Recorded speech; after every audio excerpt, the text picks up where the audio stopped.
What's up, guys? Welcome back to Fleet Footed. It's your boy Tosin.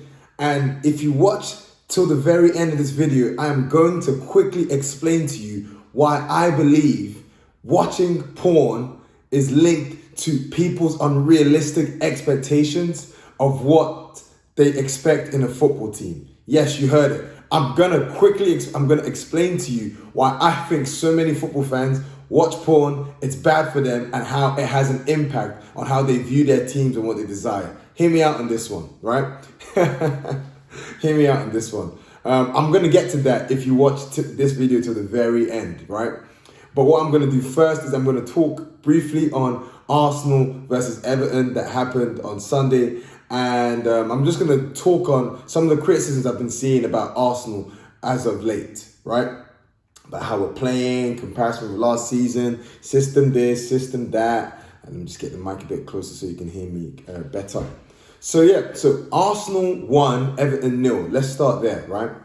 Now, there was a lot said about our hoodoo. Yeah, we haven't won there since Arsene Wenger's last season, yada, yada, yada, yada. Honestly, not even on an overconfident tip, this is the most fugazi hoodoo I've ever seen, because Everton are such a shambolically abysmal team. They are such a horrible team. Like, watching them, I'm like, I need this team relegated. This is not even me hating. Like, I used to love Everton under David Moyes. Going there, it was never easy. I used to love those days where, well, I didn't like it as an Arsenal fan, but those were matches that you relished. Going to Goodison Park, playing against the likes of Cahill and Yakubu. The Everton I see today, the past few seasons, it's just shambolic. They need relegating for their own sake so that they can just rebuild the club from top to bottom. It is a mess. But anyway, enough on Everton. I was very pleased with the win. Everton did nothing. Such a shocking team. They played their Black Lives Matter midfield, thinking they're going to bully us, and, you know, the typical Burnley tactic that Sean Dyche is still doing in 2023. He's still doing it, you know. Even the Premier League football's evolved, and of course there's a need for direct play, but Sean Dyche, he's still doing it. Good on him, right? But it didn't work. And I actually think that's a sign of Arsenal's maturity. The fact that teams tried to physically bully us, but we were up for the physical challenge. Of course, I got my boy Declan Rice in the number 6, immaculate, right? Gabriel, physical. Saliba, physical. You know, I liked what I saw. Saka, physical. Vieira, physical. You know, I liked a lot of what I saw, right? So it was a good win, and it was a fantastic goal as well. Something needs to be said about the goal. Trossard, I actually thought was pants until he scored. Because he came on for Martinelli, and I felt like he was in a daze, you know. I felt like he had just woken up and like he was in the middle of deep sleep and someone just threw cold water on him. Like, that's what it felt like. But fair play to him, he showed his technical quality with a well-taken goal. But there's one thing I want to highlight from Trossard's goal that I don't think enough people are talking about. Bukayo Saka. This guy is incredible. Because for some reason, I'm seeing criticisms, oh yeah, like he's not setting the world ablaze and blah, blah, blah, blah, blah. The guy's got 2 goals and, I believe, 2 goals and 2 assists in his first 5 Premier League games, despite probably not playing as well as we'd like to see. Saka started off last season slow, and also people don't remember that. But what I loved is, if you see before Trossard's goal, Saka was trying to make things happen. We started off way better than Everton, right? Had a nice period, a spell. The offside goal, at first I thought it was offside, but then when you see it clearly, Gabriel plays it, but it clearly comes off of better. So that goal should have stood, but anywho, not really going to focus on that because we won. I'm not going to be like other managers or other teams, you know, like Moan United that complain about decisions instead of focus on their team. Yes, but Saka, he was incredible. And I actually like what I'm seeing from Bukayo.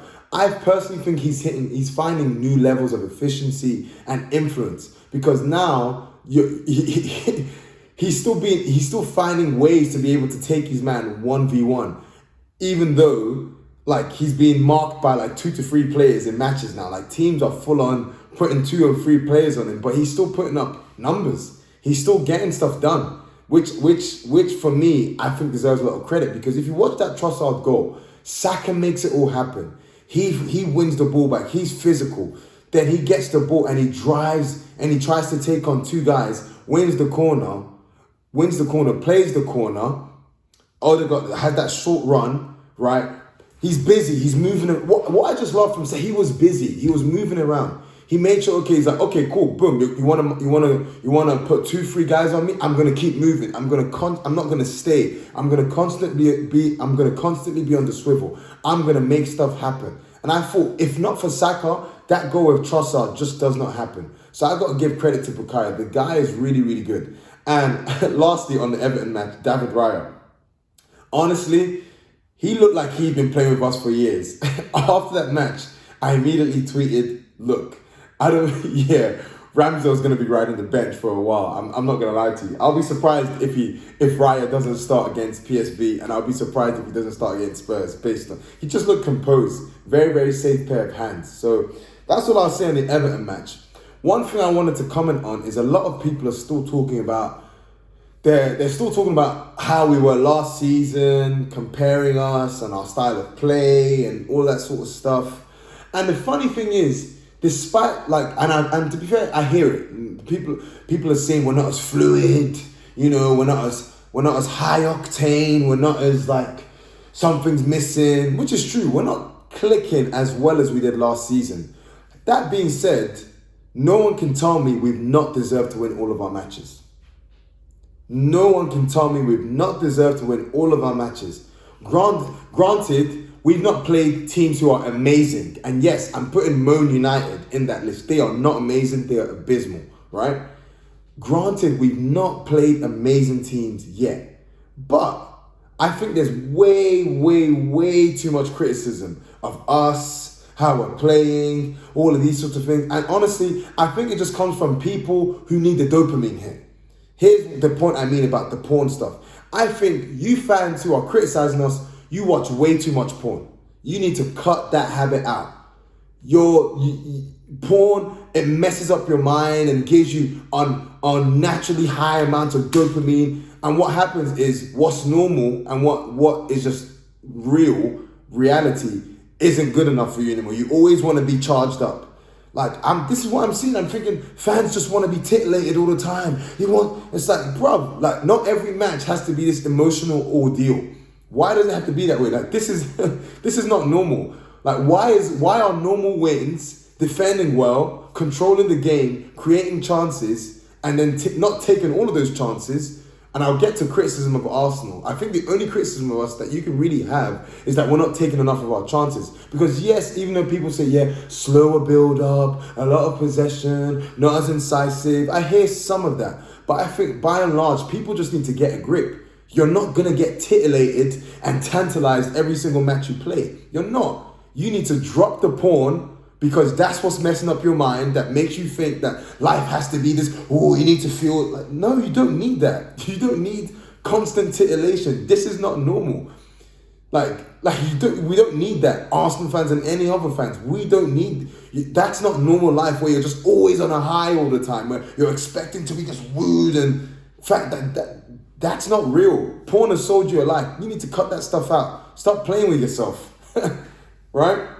But the point I'm making, though, all jokes aside, is that if you actually watch us, we may not be as fluid, which is normal, right? It's absolutely normal for us not to be fluid.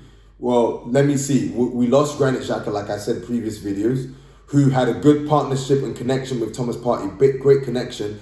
Also, Xhaka had an instant connection with Zinchenko, who's a great technical baller. Jesus I know we bought them new players, but he had instant connection with Martinelli. You see how well they trust each other on the left. We saw that. We're just not seeing that as much this season, and it's okay. We've bought Declan Rice, who's been amazing for us, but it's going to take him time to build the right connections with the team. Havertz, of course, his struggles are well documented, but it's going to take him time. It's going to take him time but you can see Martinelli doesn't really have a full connection with him. He doesn't really trust him as much. It's going to take time. Even Trossard, when he came in January, built instant connections with the likes of Martinelli, technical baller. It happens. There's nothing wrong with it, So The thing is, if you compare us to last season, we may not be as like high octane football, but if you compare our results and the wins from last season at this stage to this season, we're nearly identical. After six games last season, we won 5 and drew 1. Right? After 5 games this season, we've won 4 and drawn 1. It's actually quite identical. And the thing is, I think probably the only criticism I'll say is we're just not as incisive in the final third. There's not as much chance creation. There's not as much swashbuckling, but there's still chance creation. Because if you actually, let's look at this. Nottingham Forest, we should have had more goals. We should have scored more goals. Palace should have been like a 3-0 match. Nottingham Forest, we completely dominated. Yeah, I know they had the chance of Brennan Johnson, fair enough. And at one knee, they caught us on the break. We got caught cold, right? Fair enough.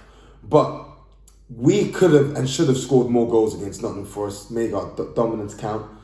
Against Palace, completely dominated that match. Completely dominated it. If Nketiah does better with his 2 chances, that's a 3-0 match. Fulham, I was there. We had more chances. If Saka takes his chance in the first half, if Havertz eats and gambles when Saka puts that ball in the box, that's a even with Fulham's equaliser, that's a 4-2 match, right? If against United as well, against Man United, we should have had more. If Havertz doesn't scuff his chance, we score a goal. If Bukayo Saka either side of the keeper, we score. That's a 5-1 game.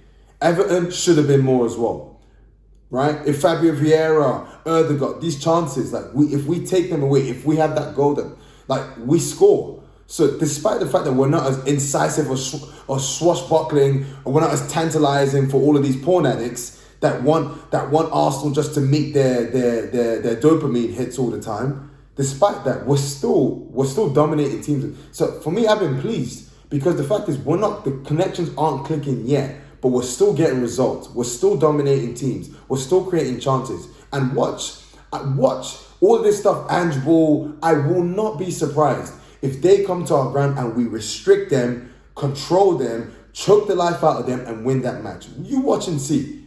You watch and see. I've told you what's going to happen at the Emirates. You watch and see this Sunday. Because that's a team that's swashbuckling, Ange Ball, but you watch and see what happens at the Emirates, right? So, that's all I would say on that. In terms of comparison with last season's style of play, I think we've not been bad. And lastly, I think we as Arsenal fans, I think just what I like what the team is doing and what Arteta's doing. We're just focusing on our own game.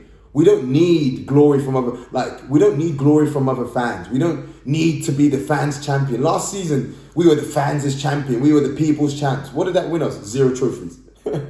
We don't need that. What we need is wins, consistency, and connections. That's what we need. We remember that, right? Who goes down in the history books? The team that wins stuff, the team that clocks up wins, or the people's champion? Who cares? We need wins. What I've liked about us is we've shown a steeliness, a resolve to get things done. That's what I've liked. And never say die.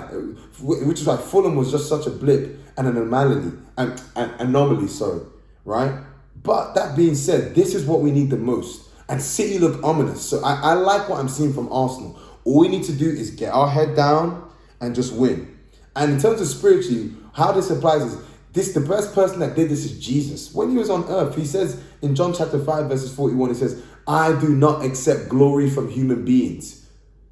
This is the number one thing that can handicap us. We as fans, even if other fans hate us, who cares? We don't need glory from them. What we need is trophies. What we need is to win. We don't need validation from other fans. I'm seeing United fans, Chelsea fans tweeting, oh, yeah, awesome. Okay, cool, good for you. We are not Arsenal cannot be man-focused. And the team don't look man-focused, caring about what other people think about them. So we as fans, we cannot be man-focused. Oh yeah, no.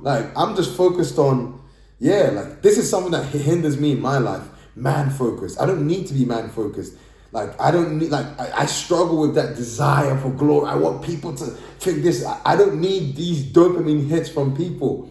What I need is just to focus on me and get the job done, And that's what Arsenal need as well. We can't be trying to be people's champions. I don't care about that. Let's just keep doing what we're doing, keep getting wins, and let's make a strong title push and really try and wrestle this Premier League from Man City, who are looking beastly. So anywho, guys, that's what I really had to say on that matter.